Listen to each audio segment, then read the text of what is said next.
მეგობრებო, გილოცავთ სვეტიცხოვლობას. ალბათ ამ დიდი ტაძრის სვეტიცხოვლის მშენებლები ვერასოდეს ვერ წარმოიდგენდნენ, რომ ჩვენს ქვეყანაში ოდესღაც ქართველობა დარჩებოდა უმცირესობაში და მათ ადგილს დაიკავებდა ოლიგარქის მიერ ჩამოყვანილი არაბული სამყარო. აი ახლაც ვიმყოფებით ხუდადოვის ტყეში, რომელიც არის იშვიათი რელაქსაციური სივრცე დედაქალაქისა და სადაც იგეგმება დიდი სრა სასახლების მშენებლობა არაბული სამყაროდან ემიგრირებულთა ჩამოსასახლებლად და დასაფუძნებლად.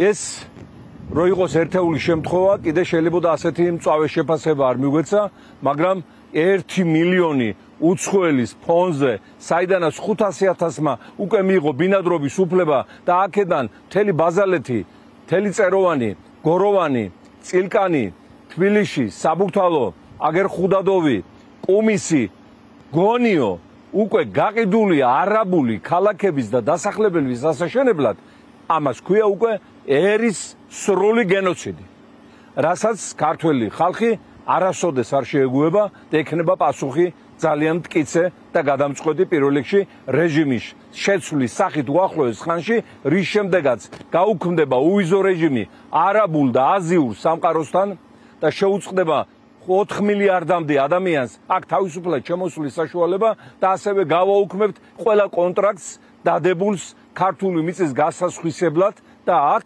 იმ სასახლების სამოსაჭიმად, რომელიც გათვლილია უცხოელებზე. ამის თაობაზე წინასწარ ვაფრთხილებთ არაბული სამყაროს სახელმწიფოთა მეთაურებს და ყველა კომპანიას, რომლებიც ამ საქმიანობის ეწევიან შინაურს თუ გარეულს. თუმცა აქ არ შეიძლება შინაური კომპანია არსებობდეს.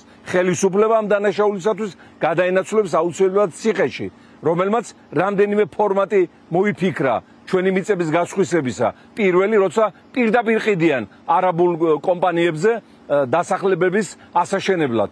მეორე, როდესაც აშენებენ თვითონ და ყიდიან შემდგომ არაბ აზიელებზე ამ სივრცეებს. აი ახლა ზუსტად ეგ სიტუაცია აქ. აშენებს გრიგალაშვილის ივანიშვილთან დაახლოებული ქოცების სპონსორის კომპანია და რა თქმა უნდა ჩამოასახლებს დიდარ არაბებსა და აზიელებს. ეს ყველაფერი, მეგობრებო, ხდება იმ სამყაროში, სადაც იგივე ინდუეთში აკრძალულია ბინადრობის უფლების გაცემა უცხოელებზე. 1,5 მილიარდი ინდუეთის კი უფრთხილდება თავის ეთნიკურ შემადგენლობას, რო არ მოხდეს ასიმილაცია და 1,5 მილიარდი ინდუელის გადაშენება და ჩვენ აღარ დავრჩით უკვე 1,5 მილიონიც და ამ ფონზე აი რა შემოსევა და რა ექსპანსია სახეზე და ყველაფერს სათავეში უდგა ვაი საქართველოს. შალვა ნათელაშვილს უსმენთ პირდაპირ ეთერში.